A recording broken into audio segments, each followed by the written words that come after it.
Shri Venkateswara gold తాకట్టులో ఉన్న మీ బంగారాన్ని విడిపించి కొనబడును. కమర్షియల్ అట్లా ఉంచు, కమర్షియల్ సూపర్ హిట్ అదొకే. ఒక బ్రహ్మాండమైన సినిమా తీసా, అంటే ఫీల్ ఉన్న ఫిల్మ్. నాకు ఫర్ ఎగ్జాంపుల్ అది an ఆర్టిస్ట్ నా లైబ్రరీలో పెట్టేసుకునే సినిమా వన్ ఆఫ్ ద 200 ఫిల్మ్స్ అవ్వచ్చు నేను చేసిన సినిమాలు. సో అచీవ్మెంట్, ఆ ప్రైడ్ ఆర్టిస్ట్గా నాకుంది. అట్లాగే ప్రతి ఒక్కరు పనిచేసినారు, అందరికీ ఆ ప్రైడ్ ఉంది. అలా ఫీల్ అవుతున్నారు సార్, నిజంగా మాట చెప్తున్నారు sir. See, this film is an experience. ఇది స్ట్రైట్ అవే కమర్షియల్ అంటే మసాలా సినిమా కాదు, డీప్ రూటెడ్ ఫిల్మ్. పబ్లిక్ కూడా ఈ రోజు మాట్లాడే మాట అదే సార్. అంటే ఇండివిజువల్గా ఎవరి కాళ్ళు అంటే రివ్యూస్ చాలా మంది ఉన్నారండి. మామూలు ఒక వాళ్ళకి ఫాలోవర్స్ ఉంటారు, ఒక 5 లక్షలు 6 లక్షలు 10 లక్షల మంది ఫాలోవర్స్ ఉంటారు. వాళ్ళు రివ్యూ ఇవ్వడం వేరేనండి. పబ్లిక్ సినిమా చూసి బాగుంది బాగోలేదని కాకుండా డైరెక్ట్గా రివ్యూ ఇచ్చేస్తున్నారు సార్. అంటే మొబైల్ ఇలా పెట్టుకుని వాళ్ళకు రివ్యూ అంటే మౌత్ టాక్తో పక్కన చెప్పడం కాకుండా ఒక రీల్ పెట్టేవాళ్ళు ఒక వీడియో క్లిప్ పెట్టి చాలా బాగుందని వాళ్ళు పర్సనల్గా ఒక రివ్యూ ఇస్తున్నారండి. ఆ మౌత్ టాక్ వల్లే ఎంత స్ప్రెడ్ అయ్యి. What ever I went to the experience with you with your project, నేను ఫీల్ అయింది టేక్ ఆఫ్ ఎక్కడికో వెళ్ళిపోయిన సినిమా అనేది. నేను ఏదైతే అంటే నేను గబుక్కని ఏది అన్నో, నేను అన్న మాటలు మళ్ళీ రిపీట్ చేస్తున్నా. ఈ సినిమా ఇండస్ట్రీ ఊపిరి పీల్చుకుంటుంది మళ్ళీ అనే ఆ టైం వచ్చింది అనేది నేను ఖచ్చితంగా చెప్పాను. అలాగే నేను చెప్పింది రామ్ చరణ్ ప్రతి షాట్ 6 అని చెప్పాను. నా character one of the best characters, maybe the best అని కూడా చెప్పాను. ఇప్పటికే అది చెప్తాను. So I'm sticking to that. So ఏమైంది నాకు అర్థమైంది ఏంటంటే వచ్చి ఫస్ట్ ఆఫ్ ఆల్ ఈ సినిమాలో ఒక ఆట ఆడాడు, పోరాడాడు, గెలిచాడు. కానీ ఇవాళ ఇండస్ట్రీ అనే సినిమాలు కానీ ఎట్లా ఉన్నాయంటే గెలిచిన తర్వాత కూడా మళ్ళీ పోరాడాల్సి వస్తుంది, మళ్ళీ పోరాటం జరుగుతుంది. ఈ పోరాటం ఎక్కడ జరుగుతుంది? Opposition's, negative people. నా ప్రకారం first day, second day, almost third day వరకు కూడా పక్క ఆడియన్స్ అనేది థియేటర్ రావట్లేదండి. అది ప్రతి హీరో మూవీకి యుద్ధం తప్పుతలేదండి. అది తప్పదు, బట్ దీనికి ఎక్కువ, దీనికి అపోజిషన్ ఎక్కువైపోయింది. ఏదో నెగిటివిటీ అది కావాలనే చేసేవాళ్ళు కూడా గ్యారంటీగా ఉన్నారనేది ఇవాళ అర్థమైంది. సో నేను డిసప్పాయింట్ అయ్యా. నా ఎక్స్పెక్టేషన్కి వెళ్ళలేదండి beginning. But by the day ఏమవుతుంది, మీరు రివ్యూస్ మనం చూసినా లేకపోతే రియాక్షన్స్ చూసినా ఫస్ట్ డేకి, సెకండ్ డేకి, థర్డ్ డేకి మారిపోతా పాజిటివ్గా అయిపోతున్నాయి. ఇప్పుడు ఆడియన్స్ వెళ్తున్నారు, ఫ్యామిలీస్ వెళ్తున్నారు, వాళ్ళు చెప్తున్నారు సినిమా చాలా బాగుందని. నిన్న కూడా రాత్రి ఎవరో 12-13 మందితో కూర్చుంటే అందులో అంత బాగుంటే సినిమా బాగాలేదంటారని ఫ్యామిలీస్ వస్తున్నారు. సో ఇది యాక్చువల్ ఆడియన్స్ రావడానికి టైం పడుతుంది ఎప్పుడు కూడా. ఫస్ట్ చరణ్ ఫ్యాన్స్ వస్తారు, నీ వాట్ ఎవర్ ఫ్యాన్స్ వస్తారు, అపోజిషన్ ఫ్యాన్స్ వస్తారు. 90% ఇండస్ట్రీ వాళ్ళు అవ్వచ్చు, బయట వాళ్ళు అవ్వచ్చు, పోవాలని కోరుకునే వాళ్ళు వస్తారు. చాలా మంది నెగిటివ్ దీంతో వస్తారు, ఓవర్ ఎక్స్పెక్టేషన్తో వస్తారు. రకరకాల ఫ్రేమ్ ఆఫ్ మైండ్ వేరే రూమ్స్లో ఉంటారు. ఈ విజువలైజేషన్ వేరు, అక్కడ విజువల్ వేరు. దీన్ని మ్యాచ్ అవ్వాలంటే it's not easy, especially for these kind of films. Right, commercial films 50 మందిని కొట్టాడు హీరో, ఇవన్నీ విజిల్స్ క్లాప్స్. ఈ విజిల్స్ క్లాప్స్ పడే సినిమా కాదు. అవును సార్, ఇది ఫీల్ అయ్యింది. ఈ ఫీలింగ్ బయటికి రావాలంటే మనకి టైం పట్టింది. అలాగా 1 డే పట్టింది, 2 days పట్టింది సార్. 2 days పట్టింది ప్రీమియర్ తో పాటు. ప్రీమియర్ తో పాటు నెక్స్ట్ డే అనేది ఒకటి ఫ్రైడే నుంచి పడేసుకుంది సార్ సినిమా. అది so that is a good thing. అవును సార్. ఇప్పుడు జగపతి బాబు అనేవాడిని అసలు ఫస్ట్ ఆఫ్ ఆల్ నా క్వశ్చన్ మార్క్ ఏంటంటే అప్పల్ సూరిగా నువ్వు ఎలా ఊహించగలిగావు అనేది నాకు 2-3 క్వశ్చన్స్ ఉన్నాయి, మేజర్ క్వశ్చన్స్. అంతే, మన షార్ట్ ఇంటర్వ్యూ చేయాలి. అప్పల్ సూరి అనేవాడిని ఎలా చూసావు అసలు జగపతి బాబును? ఆ ఏఐ తీసుకొచ్చినప్పుడు ఇది నాకు మ్యాచ్ అవుతుందని నువ్వు ఎలా అనుకున్నావు? నేను ఆ క్యారెక్టర్ పండించగలను అనేది నువ్వు ఎలా అనుకున్నావు? Because there are so many artist who can look like Appala Suri easily. మంచి ఆర్టిస్టులు ఉన్నారు, వాళ్ళందరినీ కాకుండా నా దగ్గరికి వచ్చావు. నా దగ్గరికి తిన్నగా వచ్చావు నేను అనుకోవట్లేదు. ఎవరి దగ్గరికి నిజం చెప్పు. నిజంగా నేను ఆలోచించుకుని ఉంటాను కానండి ఎవరికి వెళ్ళిన నేరేషన్ అప్పల్ సూరి ఏం ఆలోచించుకున్నావు చెప్పు. నేనేమనుకుంటాను సార్, మీరు రాయల్గా ఉంటారు సార్, మీరు రాయల్గా ఉంటారు. అప్పల్ సూరి అంటే ఒక విలేజ్ లో ఒక 65-75 years ఉన్న ఓల్డ్ మ్యాన్ లో చేయాలంటే జగపతి బాబు సార్ కరెక్ట్గా ఉంటారా ఉండరా అంటే మేము చూసిన వెంటనే రాయల్టీ కనిపిస్తారు సార్. అప్పల్ సూరి చూసిన వెంటనే నాకు డౌట్ అక్కడే అండి. అప్పల్ సూరిని చూసిన వెంటనే అప్పల్ సూరి చాలా సింపతి పర్సన్లా ఉండాలండి. తన ఏజ్ దగ్గర నుంచి, తన మాటల దగ్గర నుంచి, తన లుక్ వైజ్ దగ్గర నుంచి అన్నీ కూడా అప్పల్ సూరిని చూస్తే ఆడు ప్రయత్నం గుర్తు రావాలండి, ఆడు పేదరికం గుర్తు రావాలండి, ఆడు స్ట్రగుల్ గుర్తు రావాలండి. ఎన్నట్లో మీలో కనిపించేవా అని నేను కొద్దిగా స్ట్రగుల్ ఫీల్ అయ్యాను సార్. దీన్ని మిమ్మల్ని చూస్తుంటే జవహర్ గారు వస్తున్నారంటే రాయల్టీ సూపర్ ఉన్నారా సారు అని ఉంటారు. ఇప్పటికీ మీరు అలా ఉంటారు, మీ ఏజ్గా మీ గాయం మూవీలోని గట్టని ఇంకా సూపర్ ఉంటారు అని నేను ఏమనుకున్నానంటే అండి, అప్పుడు నేను ఏఏలో ఫోటో డిజైన్ చేయించుకున్నాను సార్. ఏఏలో ఫోటో ఒక మన ఆయన ఉన్నారు కదండి, మన మేకప్ ఆయన రషీద్ గారికి ఇచ్చి ఏలో రషీద్ గారికి చేస్తే నాకు లుక్ కనిపించారండి. ఓరు నాయన జేబీ సార్ కరెక్ట్గా ఉన్నారు, మనం వెళ్ళిపోవచ్చు అని మీ దగ్గరకు వచ్చి నేను నేరేషన్ ఇచ్చానండి. అస్సలు ఎవరి దగ్గరికి వెళ్ళలేదండి నేరేషన్కి ఈ ఫిల్మ్కి అయితే. మైండ్లో ఇంకెవరు ఉన్నారు సార్? మైండ్లో ఎవరు లేదు సార్. సరే, ఓకే సార్. సో ఇది అప్పల సూరి నుంచి అప్పల వలస వరకు తీసుకెళ్ళావు జగపతి బాబుని. సార్ ఆ ట్రావెల్, ఆ జర్నీ నువ్వు ఊహించింది నేను ఊహించలేను. కానీ ఎప్పుడైతే నువ్వు ఏ చూపించావు photo, I was in it. నేను ఫీల్ అయిపోయాను. ఏ రోజైతే మనం ఇక్కడే ఇదే ఆఫీస్లో మనం పైన స్టార్ట్ చేసాం ఫోటో షూట్, డ్రెస్ వేయగానే అందరూ కళ్ళల్లో తెలిసిపోయింది అప్పల సూరి ఉన్నాడు, అప్పల సూరి కనపడుతున్నాడు, జగపతి బాబు కనపడట్లేదు అనేది క్లియర్గా కనపడింది.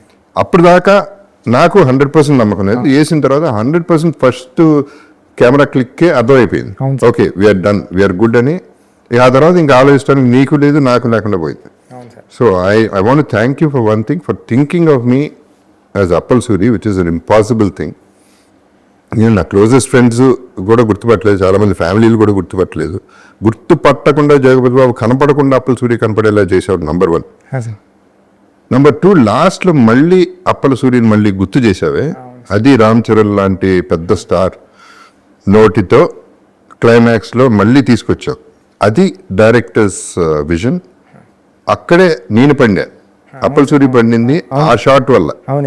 పర్ఫార్మెన్స్ అన్ని పక్కన పెడితే ట్రాక్మే కూడా సార్, మీకు ట్రాక్మే కూడా సార్ ఇది అప్పల సూరి కదండి మీకు. అందుకే పెద్దిగడి కథ అప్పల వలస స్టేషన్ అయిందండి. ట్రాక్మే కూడా పెద్ది పరిగెట్టేటప్పుడు కూడా మీరు కనిపిస్తారండి పెద్దికి మళ్ళీ ట్రైన్ బ్యాక్ వచ్చేస్తుంటే, రన్నింగ్ రేస్లో కూడా ట్రైన్ బ్యాక్ వచ్చేస్తుంటే మీకు తగిలేస్తుందని ఫీల్ అయితే కనపడిపోయాడు అంతే అండి. అప్పుడు కూడా మీరు వచ్చారు స్క్రీన్ మీదకి, అప్పుడు కూడా వాయిస్ ఓవర్లో కూడా మీరు ఉంటారు, ఇలా బతకడం కాదురా పెద్ది, ఇలా సావడం తప్పురా అని. అప్పుడు లెగిస్తాడు, అప్పుడు ట్రై చేస్తాడండి. హీరో తర్వాత అప్పల సూరి క్యారెక్టర్ అండి. అందుకే లాస్ట్ వరకు కూడా హీరో మాటల నుంచి, మీరు అన్నట్టు హీరో మాటల నుంచి వచ్చే డైలాగ్ కూడా అప్పల వలస అనేది అవుతాడండి. అప్పుడు కూడా మీరు చూస్తే థియేటర్ అంతా కూడా అప్పటి వరకు సౌండ్స్ మ్యూజిక్తో ఉన్నది. వచ్చి ఆ స్టేషన్ మాస్టర్ వచ్చి ఇలా అడిగితే మొత్తం థియేటర్ అంతా ఏం చెప్తుందని హీరో మాటలకి ఆయన మాటలు సైలెంట్ అయిపోద్దండి. మీరు చూడండి మొత్తం ఆడిటోరియం అంతా సైలెంట్, మ్యూజిక్ కూడా ఉండదండి అక్కడ. అప్పుడు మీ నేమ్ ఎప్పుడైతే అనౌన్స్ చేశారో అప్పుడు అరుపులు కేకలు ఉంటాయని నేను ఫీల్ అయ్యాను సార్. అది పండింది వచ్చి. ఇప్పుడు this is where I respect directors. ఇప్పుడు ఆర్టిస్ట్ చేయటం ఒక ఎత్తు అయితే, ఎక్కడ మళ్ళీ ఆ ఆర్టిస్ట్ పేరో లేకపోతే మాటో రావాలి అనేది డైరెక్టర్స్. ఇప్పుడు అంతపురం తీసుకుంటే ఫర్ ఎగ్జాంపుల్, ఆ టైంలో సౌందర్య అనేది ఉన్న సిచ్యువేషన్కి ఎవడో ఒకటి రావాలి, ఒక ఆపద్బంధుడు రావాలి. అది ఎవడన్నా కానీ ఆడ మగ ఎవరైనా ఓకే, ఆ సిచ్యువేషన్లో రావాలి అనేది ఆ స్క్రీన్ ప్లే అనేది director thought. It is not the artist thought, it is not the artist greatness. లక్కీగా నాకు పండింది ఆ క్యారెక్టర్. అలాగే ఈ పర్టికులర్ దాంట్లో నా క్యారెక్టర్ నువ్వు పండించి లాస్ట్లో మళ్ళీ గుర్తు చేసేపాటికి, ఫస్ట్ హాఫ్లో కాకుండా మళ్ళీ సెకండ్ హాఫ్లో కొన్ని గుర్తుండిపోయేలా, క్లైమాక్స్లో గుర్తుండిపోయేలా, సినిమాలో గుర్తుండిపోయేలా జరిగింది. So this is where I'm really happy with my character in the film. ఇక రామ్ చరణ్ తెలిసిందే, అంటే అసలు నువ్వు ఒక మెగాస్టార్ కొడుకు, ఒక మెగా పవర్ స్టార్, ఆస్కార్, ఆర్ఆర్లు, బ్యాక్స్ మ్యూజియంలు, ఇన్ని అచీవ్మెంట్లు ఉన్న ఒక హీరోని అంత కష్టపెట్టే, అన్బిలీవబుల్ కష్టం చేశాడు పాపం. అంటే రంగస్థలం ఉంది ఫర్ ఎగ్జాంపుల్, నేను చేసిన సినిమా దాంట్లో కష్టం కంటే ఎమోషను, డ్రామా ప్లే చేయటం ఈజియర్ దెన్ బాడీ బిల్డ్ చేసి బాడీ తగ్గించి ఈ ప్లే ఉంది. అది మెంటలీ ఫిజికలీ అంటే ప్రాణం పెట్టడం కాదు, మనిషి చేసే పని చేయలేరు రామ్ చరణ్. మనిషి కంటే ఎక్కువ చేసాడు. ఒక స్టార్, మెగాస్టార్లు, ఈ స్టార్ల కంటే కూడా బాగా పెద్దగా చేసాడు, గొప్పగా చేసాడు. ప్రతి ఫిల్మ్కి అంటే పొగడాలని పొగట్లేదు వచ్చి, గ్యారంటీగా నేను రంగస్థలం అప్పుడు నేను ఒకటి అన్నాను, చిరంజీవి గారు కూడా ఫీల్ అయ్యారు, స్టేజ్ మీద అన్న first time Ram Charan act చేశాడని. నాకు విపరీతంగా నచ్చాడు రంగస్థలం. అక్కడ నుంచి ప్రతి సినిమాకి 10x 20x 30x పెరుగుతా వెళ్ళిపోతున్నాడు యాజ్ అ ఆర్టిస్ట్. అవును సార్, ఈ సినిమా పీక్. అవును సార్, ఇప్పుడు పర్ఫార్మెన్సెస్ లో పీక్. అవునండి, అవునండి. సో తంది ఇక నోన్ ఫ్యాక్టరీని ఎక్కువ మాట్లాడాల్సిన అవసరం కూడా లేదు, ఇక తను ఎక్కడికో వెళ్ళిపోయాడు. అవును సార్, ఈరోజు మొత్తం అంతా సోషల్ మీడియా అంతా కానీ సినిమా చూసిన వాళ్ళంతా కానీ మాట్లాడేదంతా చరణ్ గారు అండి. పెద్ది అంటే పెద్ది ఎక్కడ కూడా రామ్ చరణ్ గారు అన్న పర్సన్ కనపడలేదండి. పెద్ది క్యారెక్టరే, పెద్ది ఇన్వాల్వ్మెంట్, పెద్ది ఆయనకి అందరూ కూడా నేనేదో రాసుకుంటే నేషనల్ అవార్డు వస్తుందని నేను అనుకున్నాను కానీ ఆయనకి ప్రతి ఒక్కళ్ళు కూడా అందరూ నేషనల్ అవార్డు వస్తుంది వాళ్ళే అంటున్నారు. అది గ్యారంటీ. అంటే ఆయన పర్ఫార్మెన్స్ అంత రంగస్థలం, ఆర్ఆర్ఆర్ అన్నీ బాగున్నాయండి. దానికన్నా దీంట్లో పీక నేను నమ్మానని జనాలు కూడా అది ఆ ఫస్ట్ మార్కులు అయితే దానికి వేసేసారండి సినిమాలో. అది డిజర్వింగ్ కూడా. అది దెర్ ఇస్ నో చాయిస్ అక్కడ, ఎవరికి చాయిస్ వదల. అంటే ఇష్టం లేని వాళ్ళు కూడా చచ్చినట్టు ఒప్పుకోవాలి. అలా ఉంది సార్. మనసు ఒప్పకపోయినా మనసుకు తెలుసు, అవునండి, అవును. బయటికి చెప్పలేకపోయినా. బట్ అది దాని గురించి పెద్ద డ్రామా లేదు, ఇంకా మనం ఏం చేయలేదు. అంటే మనం ఆపలేని కాంప్లిమెంట్ అది. అవును సార్. అది కాంప్లిమెంట్ కూడా కాదు, అటువంటి అప్రిసియేషన్, అటువంటి ఆర్టిస్ట్ మనం. ఎందుకంటే సార్ ఇప్పుడు ఒక జోక్ వేస్తే సరదాగా నవ్వు వచ్చేస్తుందండి. ఒక ఏడిపించడం అంటే మామూలు విషయం కదండి. అది ఆ లేడీస్ అందరూ ఏడుస్తున్నారు. నిన్న నేను అల్లు స్టూడియోస్కి దానికి వెళ్ళానండి. వెళ్తే దాంట్లో కూర్చొని అందరూ చూస్తుంటే ఇలా తుడుచుకుంటున్నారండి. వాళ్ళ హస్బెండ్లు అంటున్నారండి, అంటే ఈ స్క్రీన్ ఇలా వాళ్ళ ఫేస్ మీద పడుతుంది కానీ ఇలా బ్యాక్ చేస్తే ఆగు అంటున్నారండి. అయినా సరే తుడుచుకుంటారండి. అంతలా ఓవర్ కనెక్ట్ అయిపోయిందండి లేడీస్కి. అంటే అంతలా ఇన్వాల్వ్ అయిపోయి చేశారండి చరణ్ గారు. లేకపోతే పెద్ద ఒక స్టార్ హీరో పెద్ద ఇలాంటి క్యారెక్టర్లో ఒదిగిపోయి ఒక ఆడియన్ని అలాంటి ఎమోషన్ రప్పించడానికి విజిల్ అయితే ఈజీగా వేస్తారండి స్టార్ హీరోకి. స్టార్ హీరో ఏడుస్తుంటే ఆడియన్ ఏడ్చారంటే అండి అది చాలా విజిల్ ఉంది. ఎంటర్ అయ్యే ముందే మ్యూజిక్ వేసేస్తారు, స్టార్ రావాల్సింది, పేరు పడతాయి, అది క్యారీ చేసేస్తారు సార్. బట్ ఇప్పుడు ఇది సరే, మిగతా ఇట్లా ఉంచితే ఆఫ్ కోర్స్ నీకు ఫెంటాస్టిక్ టెక్నీషియన్స్ దొరికారు. ఒక టీం, మామూలు టీం కాదు. ర్యాండీ ఎప్పుడు అన్నట్టే is only DOP you can say okay without directors కంటే. ఎందుకంటే డైరెక్టర్స్ థాట్ తెలిసిన మనిషి. సరే రెహమాన్ గారు. ఇక ఏదంటే సినిమా గురించి ఆల్రెడీ రిలీజ్ అయింది కాబట్టి నేను ఎక్కువ దాని గురించి మాట్లాడలేదు. బట్ నన్ను ఇంత ఎలివేట్ చేసి, అప్పల సూరిని ఇంత ఎలివేట్ చేసి అప్పల సూరికి తీసుకెళ్ళి సినిమా పండించేసి డెఫినెట్గా నాకంటూ ఒక సాలిడ్ పేరు వచ్చేసింది సినిమాలో. చేసే ప్రతి షాట్ చేసినప్పుడల్లా సూపర్ అని మీరు అందరూ ఫీల్ అయ్యారు, నేను ఫీల్ అయ్యాను జెన్యున్గా. ఇది ఎక్కడికో వెళ్ళిపోతుంది అనేది మీరు అనుకున్నారు, నేను అనుకున్నాను, అందరూ అనుకున్నాం.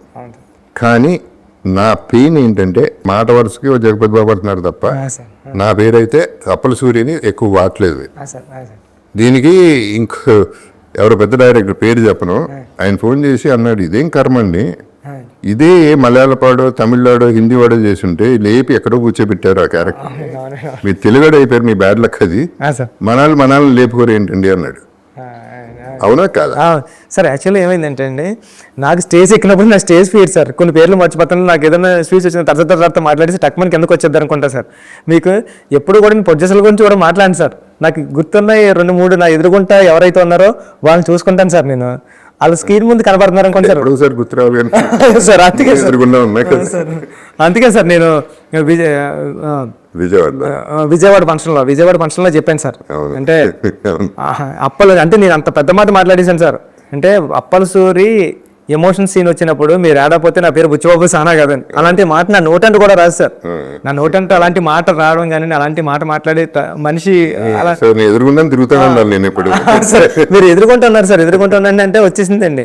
అంటే బుచ్చిబాబు సానా కాదని మా ఇంటికి వచ్చిన తర్వాత ఎంత పెద్ద మాట మాట్లాడానంటే, ఎన్నోసార్లు జగపతి బాబు గారు బాగా చేశారు అని ఇంటికి వచ్చి చెప్పేవాడు కాబట్టి నీకు ఆ ఎమోషన్ వచ్చేసింది బయటకు అంతే అన్నారు సార్. అది నేను సార్ మీరు అంతఃపురం చూసిన తర్వాత అంతఃపురం లాంటి క్యారెక్టర్ అని ఫీల్ అయ్యింది సార్. ఇది అంతఃపురం లాంటి క్యారెక్టర్. ఇట్స్ యాక్చువల్లీ అంతఃపురం కూడా కొంత కమర్షియలే, సెల్ఫిష్నెస్ ఉంది అంటే. మిగతా సినిమాల్లో నేను చంపటాలు వీటిల్లో చాలా బాగా చేశాను, కానీ ఇది చచ్చిపోవటంలో ప్రాణం ఇచ్చా. అవును సార్, ప్రాణదానం చేశాను. అవును సార్. చాలా సెటిల్ పర్ఫార్మెన్స్ చేశారు సార్. ఆ చనిపోయే సీన్లో కూడా మీరు అంటే ఇంకా మామూలు అంటే మా బండి మన అవసరం కాదు ఆత్మగౌరవం అని చెప్పేటప్పుడు డైలాగ్ వచ్చిన నాకు గూజుమ్స్ వస్తూ ఉంటాయి సార్. అప్పుడు కూడా మీరు అదే డైలాగు మీరు క్లైమాక్స్లో మీరు ఉండరండి, విజువల్గా మీ వాయిస్ పడుతుందండి హీరో ఫేస్ మీద. అప్పుడు కూడా అదే ఫీలింగ్ అండి. అంటే మీరు ఉంటాయి కదండి, మీ వాయిస్తో కూడా మీరు యాక్ట్ చేసి ఆడియన్కి ఆ ఫ్రీక్వెన్సీ ఇవ్వగలరు మీరు. ఆ కనెక్ట్ జరిగింది. లక్కీలీ ఆడియన్స్ కనెక్ట్ అయిపోయారు. ఆడియన్స్కి తెలియదు ఏం లేదు. అవును సార్, అవును sir. They are very very clear, మనకంటే క్లెవర్ పీపుల్. కాకపోతే ఈ సినిమా ఏంటంటే ఇప్పుడు 3 సంవత్సరాలు 4 సంవత్సరాలు పడతాం వచ్చి మన వల్నరబిలిటీ ఆఫ్ సినిమా ఏంటంటే 300 కోట్లు 400 కోట్లు సినిమా చేస్తాం. 3 సంవత్సరాలు కష్టం పక్కన పెట్టి హోప్, ఆశ. అంటే ఎక్కడో ఏదో ఇది ఎక్కడో చూసేస్తామని. ఆ 300 రూపాయల టికెట్ కొనుక్కునేవాడు ట్రోల్ చేస్తే వాడు 10x 20x సంపాదించుకోగలరు దానిపైన. అవును సార్. అటువంటి ఇండస్ట్రీలో ఉన్నాం మనం. అవునండి అవును. సో మనం ఎప్పుడు వనరులు అతనే కింగ్. ఇక 300 రూపీసే కింగ్, 300 crores కాదు. అవును సార్ అవును. బాగా చెప్పారు సార్. సార్ సో ఇట్లాంటి ఇండస్ట్రీలో ఉన్నప్పుడు we have to go through all this which we went through with Peddi అవునండి. ఇనిషియల్ అవునండి, అవును. ఇనిషియల్గా. అవును సార్. ఇప్పుడు సరే, ఇప్పుడు టేక్ ఆఫ్ అయింది, దట్ ఈస్ ఓకే. సో అదే ఇప్పుడు అది కాకుండా వచ్చి అంటే నేను ఫీల్ అయింది కథగా మాడతాను. జగపతి బాబా కాదా అనేది నేను వందల సినిమాలు చేస్తున్నాను. అవును సార్. బట్ నాకు అవకాశం అనేది ఎప్పుడో ఒకసారి వస్తుంది. అది ఎప్పుడు చెప్పాను, దీని ముందు కూడా చెప్పాను. నేను ఎందుకు చెప్తున్నాను, maybe one of my finest performances in my career. Chance వచ్చింది, నాకు ఒక క్యారెక్టర్ వచ్చింది, అటువంటి క్యారెక్టర్ అనేది నేను ఫీల్ అయ్యాను. అవును సార్. బట్ కథకు వస్తే ఐ ఫెల్ట్ పెద్దికి అప్పల సూరికి ఇంకొంచెం బాండింగ్ ఉండాలి, ఇంకా బాండింగ్ ఉంటే. ఒక రామ్ చరణ్ లాంటి అంత పెద్ద స్టార్ని, నేను 35 ఏళ్ళుగా ఉన్న ఇండస్ట్రీలో నేను ఒక మనిషిని, ఓల్డర్ పర్సన్ని ఊరే అరే అనుకుంటా ఉండి ముచ్చట్లాడుతూ ఉంటే ముద్దుగా ఉన్నాను. నాకు స్క్రీన్ మీద రామ్ చరణ్ని అది ఇసుక్కుంటా ఉంటే, తోసేస్తా ఉంటే నాకు ముద్దుగా ఉండేది, ఫీలింగ్ భలే ముచ్చటగా ఉండేది. సరే ఇప్పుడు నెక్స్ట్ నువ్వు హీరో అంటే ఏంటి దాని సంగతి? ఏంటి కట్అవుట్లు ఏంటి ఈ జనాలు, నువ్వు హీరో అంటే? నేను హీరో అంటే కెమెరా ముందు జస్ట్ మీకు పక్కన యాక్ట్ చేయమంటే కూడా చేయలేను సార్ నేను. కాదు, నువ్వు హీరో, సరే హీరో అయితే నువ్వు ఏం కట్ చేస్తావు ఈసారి? సార్ ఈసారి ఏమీ లేదు సార్, ఈసారి అంతా ఫుల్ యాక్షన్ అండ్ మాస్. కాదు, ఈ మధ్యన కొంచెం సినిమా రిలీజ్ ముందు, ఓకే బిఫోర్ దట్ వచ్చి ఐ ఫెల్ట్ ట్రైలర్ వాస్ కొంచెం గూఫ్. ట్రైలర్ ఒకటి మనకి బ్యాడ్ జరిగింది ఏంటంటే, one of the reasons chance ఇచ్చావు, ఎక్కడ ఛాన్స్ ఇచ్చావంటే too many things in one thing అనేది అయిపోయింది ట్రైలర్. అక్కడ వీళ్ళకి ఛాన్స్ ఇచ్చేసాం మాట్లాడుకోవడం. సో ఫస్ట్ షో ప్రిపేర్ అయ్యి వచ్చారు, మోసే ఇచ్చేసి మోసేవాళ్ళు, భుజం మీద ఎత్తుకుని తిరిగే వాళ్ళు ఎత్తుకుని తిరిగారు, అదొకే. తల మీద ఎక్కించుకున్న వాళ్ళు ఎక్కించుకున్నారు, మిగతా వాళ్ళు మోసే ఛాన్స్ ఇచ్చారు. అదొక ఇటువంటి films we cannot afford that kind of a goof up. So anyway that is also happen. So అదే నేను చెప్తున్నా, హీరో అని చెప్పేసి నువ్వు హీరో చేస్తున్నావు అంటే కొంచెం ఏం చేస్తున్నావు ఈసారి సార్? మీరు అలా అనుకోండి, నేను హీరో నవ్వుతారు అంటే ఎక్కడున్నారు. ఇంకో కటింగ్ ఏదో చూసాను, దాంట్లో నువ్వు గంజి ఇక్కడ స్పెషల్గా పెట్టుకుని ఈ కాలర్ ఇంటర్వ్యూ పెట్టుకుని ఆ చెస్ట్ కనపడని చెస్ట్ ఎక్కడ ఉందో ఆ చెస్ట్ రొమ్ము పెట్టుకున్నావు. ఇది చిన్నప్పటి నుంచి ఇష్టం సార్, ఇలా వదిలేసుకోవడం. ఇక్కడ పట్టుకుంటే, అవును సార్, ఇక్కడ పట్టుకుంటే పీక్ ఏదో పట్టుకున్నట్టు ఉంటుందండి నాకు. అంతే సార్. పెళ్లికలు వచ్చేసినట్టుంది, మళ్ళీ పెళ్లికలు వచ్చింది. మా ఆవిడ తిడుతుందండి అక్కడ, తిట్టినే బాగా తిట్టింది, ఏం పర్లేదు సార్. అవును, ఎవరో దేంట్లో రాశారు బుచ్చి 75 takes తీసుకున్నాడు జగపతి బాబు అని. ఏంటి దాని సంగతి ఏంటి? ఎక్కడ తీసుకున్నారండి? అంత సీన్ లేదండి. 75 takes కదా సార్. అభినిష్టానికి వెళ్ళి రాస్తారు 75 takes దేనికి? అసలు మనం 2 టేకులు 3 టేకులు అంటే ఎప్పుడు అసలు 1 2 అండి. మీరు ఇంకా డబ్బింగ్ చెప్పారన్నారండి ఆ ఫీల్ తో. డబ్బింగ్ పెయిన్ఫుల్ గా చెప్పాను. మీరు ఇంటర్వ్యూలో ఇదంతా ఎప్పటికీ మీరు డబ్బింగ్ సార్ 1 2 3 టేకు 3 టేకు ఓకే అయిపోయింది సార్. మీరు రావడం అప్పలసూరులోకి వచ్చేసారు సార్. మీరు యాక్ట్ చేసినట్టు లేదండి, అప్పలసూరు ఎట్లాకి వచ్చినట్టు ఉంది సార్. మీరు అక్కడ బయట కూడా మీరు బయటకు వెళ్ళినప్పుడు కూడా ఎవరు గుర్తుపెట్టుకోరు కదండి. మీరు చెట్లో వచ్చినా కూడా మిమ్మల్ని అందరూ ఎవరైనా బయట వస్తే జగపతి బాబు గారు అనేవారు. అంతలా ఇన్వాల్వ్ అయిపోయిన తర్వాత అసలు యాక్ట్ చేయాల్సిన అవసరం లేదు సార్, బిహేవ్ చేస్తే 100%. అది ఐ కంప్లీట్లీ అగ్రీ. ఎస్పెషలీ ఇప్పుడు అంతపురంలో లాగా ఐ లివ్డ్ ఇట్. అంటే ఎక్స్పీరియన్స్ నేను ఆ ఎక్స్పీరియన్స్ లో ఉండిపోయా, ఆ భ్రమలో ఉండిపోయా నేను అప్పలసూరిని. మీ బాడీ లాంగ్వేజ్ కూడా మీరు చెప్తుంటే, మీరు ఇప్పుడు కూడా చూడండి అప్పలసూరి బాడీ లాంగ్వేజ్ నడుస్తుంటే అబ్జర్వ్ చేస్తే, ఒక ఓల్డ్ పర్సన్, ఒక 75 years ఓల్డ్ పర్సన్ లాగా అలా తోలుతా నడిచినట్టు ఇలాగా అలా ఉంది సార్. అది అంటే ఆ ఛాన్స్ బై డిఫాల్ట్ నువ్వు చెప్పగానే వచ్చేసింది, ఆ క్యారెక్టర్లో ఉంది కాబట్టి. ఆర్టిస్ట్ కూడా అలాగే దిగ్గలు క్యారెక్టర్. నిన్న నేను అక్కడ సినిమా చూడడానికి వెళ్ళినప్పుడు మీ సీన్, మీరు ఎమ్మెల్యే కాల్ పట్టుకు బతిమాలేటప్పుడు అందరూ ఏడుస్తున్నారే.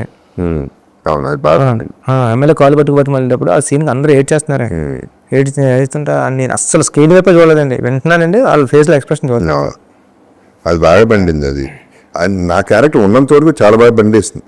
అదే అడిషనల్ బిట్స్ వేరే, అది ఉండుంటే ఇంకా బాగుండేది. సో ఎనీవే ఇప్పుడు యాజ్ ఇట్ ఈస్ మన 4th day అనుకుంటే వాళ్ళ Wednesday Thursday ప్రీమియర్తో కలిపి.